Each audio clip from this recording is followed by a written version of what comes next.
Bell की महत्वता देखिए, जो बैसाख महीने में बाबा शंकर को जो चढ़ाया जाता है और 1000 अश्वमेध यज्ञ का पुण्य फल हम प्राप्त कर लेते हैं मात्र एक फल चढ़ाकर, मात्र एक फल चढ़ाकर। हे पार्वती,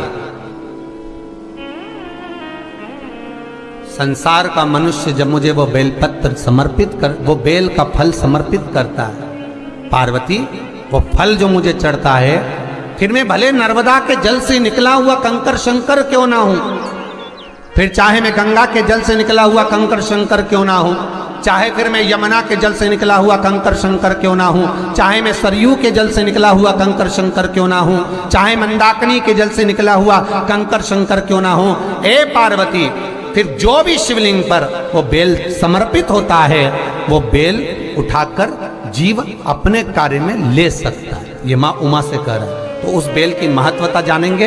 अब अपन उस बेल को जानने के लिए वापिस स्कंद पुराण में चले, तो स्कंद पुराण में लिखा हुआ है कि जो बेल बैसाख के महीने में शंकर को चढ़ाया जाता है, वो बेल का फल उठाकर रख लिया जाता है। बैसाख के महीने में उस चढ़े हुए, बाकी के आपको बेल का फल खाना हो तो बात दूसरी, पर चढ़ा हुआ जो बेल का फल है वो पूरा बैसाख नहीं खाना। बैसाख के बाद में अगला जो महीना आए, उस महीने के अंदर उस फल के अंदर का गुर्दा निकालकर उसको सुखा लीजिए, और सुखाकर जिस व्यक्ति को पथरी की बीमारी हो और जिस व्यक्ति को पेट में बहुत भोजन पचता ही नहीं है, पूरा शरीर पाचन क्रिया बेकार हो गई, उस व्यक्ति को केवल 7 दिन तक शंकर पर चढ़ा हुआ वो बेलपत्र प्रदान कर दीजिए। पथरी भी बाहर और पाचन क्रिया भी ठीक, जिंदगी भर तकलीफ नहीं। उस बैसाख में उस फल की इतनी महत्वता बाबा भोलेनाथ स्कंद पुराण, लिंग पुराण, नर्मदा पुराण, पद्म पुराण के अंतर्गत, शिव महापुराण के अंतर्गत वर्णन कर, उसकी महत्वता है। वो बेल का फल साधारण नहीं हो सकता। बैसाख के महीने में पियो बेल और शरीर को रखो ऑल इज वेल। बैसाख के महीने में बेलपत्री की जड़ के नीचे, बेलपत्री के वृक्ष के नीचे 1 लोटा पानी चढ़ाने का नियम बनाओ। रोज नहीं चढ़ा सकते, सोमवार की सोमवार चढ़ाओ। सोमवार को नहीं चढ़ा सकते तो प्रदोष के दिन चढ़ा लो। प्रदोष को नहीं चढ़ा सकते तो जो बैसाख के महीने में शिवरात्रि आएगी, आप उस दिन भगवान शंकर को बेलपत्री के वृक्ष के नीचे जल चढ़ा लो। क्या होगा उससे? शिव महापुराण की कथा कहती है, बैसाख के महीने में तुलसी की अर्चना और बैसाख के महीने में बेलपत्री की अर्चना, ये दोनों अर्चना करने से, पूजन करने से, जल समर्पित करने से घर में कभी संपदा की कमी नहीं होती, वहां वैभव बढ़ता, वहां संपदा की कोई कमी नहीं आती। बैसाख 2 चीजें बड़ा स्मरण में रखिएगा। एक, बैसाख महीने में मट्टी के पात्र का जल प्रयास करना। बैसाख के महीने में मिट्टी के पात्र में जो रात्रि भर जल रखा हो, मिट्टी के पात्र में, अगर आपके पास में घड़ा हो, हंडा हो, नी हो, तो दिया हो, दीपक हो, कुल्लड़ हो, कोई भी तुम्हारे पास में जो मिट्टी का पात्र, उसमें जल भरना। वो जल बैसाख के महीने की किसी भी सोमवार के दिन, किसी भी सोमवार के दिन, बैसाख महीने या किसी प्रदोष के दिन या बैसाख महीने के शिवरात्रि के दिन, मिट्टी के पात्र का जल अपने घर के प्रत्येक व्यक्ति का स्पर्श कराकर उस मिट्टी के पात्र के जल को तांबे के पात्र में डाल लीजिए और घर के प्रत्येक व्यक्ति का स्पर्श करा लीजिए और शंकर भगवान पर उंडकेश्वर महादेव के नाम से समर्पित करिए। कभी जीवन में पीछे पलट कर देखने की जरूरत नहीं। महीने में जब आप सप्त तीर्थ का अनुष्ठान करें, 1 घड़ा जल का रोज भरें प्रतिदिन, और 1 बेलपत्र, 1 शमी पत्र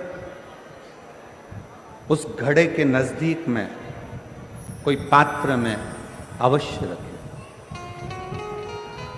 पात्र को, जो जल का घड़ा है, जल का पात्र है, उसको मट्टी के ही दीप से या कोई श्वेत वस्त्र जिसको मला गया हो, धोया गया हो, साफ हो, उस वस्त्र से ढक दें। एक दिन एक शिवालय में जाएं, शमी पत्र अशोक सुंदरी वाली जगह पर समर्पित करें। अशोक सुंदरी की जगह जानते हो ना आप लोग? अशोक सुंदरी की जगह पर शमी पत्र समर्पित करें। बेलपत्र जहां आप खड़े हैं उधर से डंडी का भाग आपकी ओर हो और बेलपत्र शिव जी को समर्पित करा जाए। फिर जो मिट्टी के पात्र में जल है वो भगवान शंकर को अपनी कामना कर कर शिव जी को समर्पित कर दो। संतान के लिए कर रहे हो तो वहीं से जल को एक कटोरी में, एक पात्र में झेल लीजिए।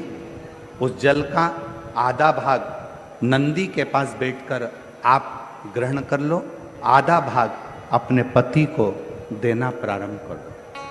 कोई रोग के लिए कर रहे हो, किसी बीमारी के लिए कर रहे हो तो वो जल आप अपने घर की देहली में प्रवेश करने के पहले अपने मुख में उसको ग्रहण कर लो। एक दिन में एक शिवालय, दूसरे दिन दूसरा शिवालय, तीसरे दिन तीसरा शिवालय। अगर अपने नगर में, अपने गांव में, अपने क्षेत्र में 7 शंकर के मंदिर नहीं हो, यदि अपने गांव में, अपने नगर में, अपने क्षेत्र में 7 शंकर के शिवालय नहीं हो तो मिट्टी का शिवलिंग बनाकर उस पे चढ़ाओ, पर रोज एक शिवालय अलग होना चाहिए। प्रदोष के दिन जब आप इस सप्त तीर्थ का विराम करेंगे उस समय पर जल, जब प्रदोष काल आए, प्रदोष काल का जब समय हो जल चढ़ाओ सुबेरे, पर प्रदोष काल का जब समय हो उस जल का पान उस प्रदोष काल में कर लेना। प्रदोष को जो प्रदोष काल में उस जल का पान कर लें। बाबा को प्रार्थना करें, शिव से विनय करें। ये नियम केवल बैसाख के महीने में होता है, इसको बाकी के महीने में नहीं किया जाता है। इस बैसाख महीने में सप्त तीर्थ का एक अनुष्ठान अपने जीवन में जरूर करें। मिट्टी के पात्र में जल भरना, पात्र में जल भरकर प्रतिदिन 7 दिन का ये नियम होता है सप्त तीर्थ का। सप्त तीर्थ बस विराम जो है उसका प्रदोष के दिन होना चाहिए।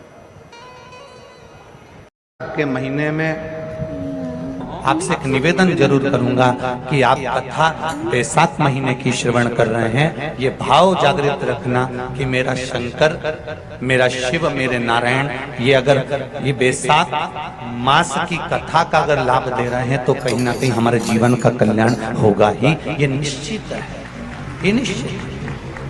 के महीने में अगर एक गिलास भी पानी आप दिल से अगर किसी को पिला रहे हो तो गंगा की 1000 डुबकी आप रोज लगा रहे हो। ये विचार